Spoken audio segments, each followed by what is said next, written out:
বৃষ্টির দিনে মন খোঁজে একটু স্নিগ্ধতা, একটু ঘরোয়া স্বাদ।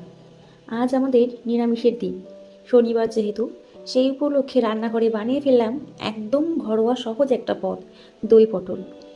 এটা আমি কিন্তু খুবই অল্প সময়ে বানিয়েছি। তাজা পটলগুলো ভালো করে খোসা ছাড়িয়ে নিয়ে আমি ধুয়ে নিয়েছি। এরপর কড়াইয়ের মধ্যে দিয়ে দিলাম একটু তেল। তেলটা গরম হওয়ার মধ্যে আমি দিয়ে দেবো এখানে পটলগুলোর ভিতরে হালকা লবণ আর হলুদ দিয়ে মাখিয়ে নিয়ে এগুলোকে আমি ভালো করে লাল লাল করে ভেজে নেব।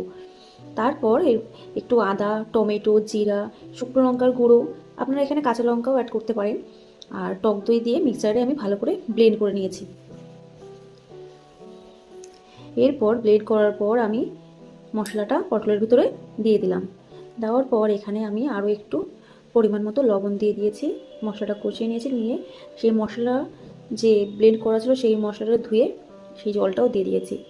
আর পরিমাণ মতো একটু লবণ আর 1 চামচ চিনি এটা দিয়ে ভালো করে ঢেকে আর কষিয়ে রান্না করলেই তৈরি হয়ে যাবে দই পটল।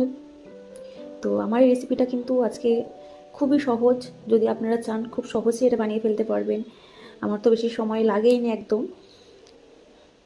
আপনারাও দেখে বলবেন যে কেমন হয়েছে। উফ, কালারটা দেখে মনে হচ্ছে যে হ্যাঁ, খুবই সুস্বাদু হয়েছে খেতে।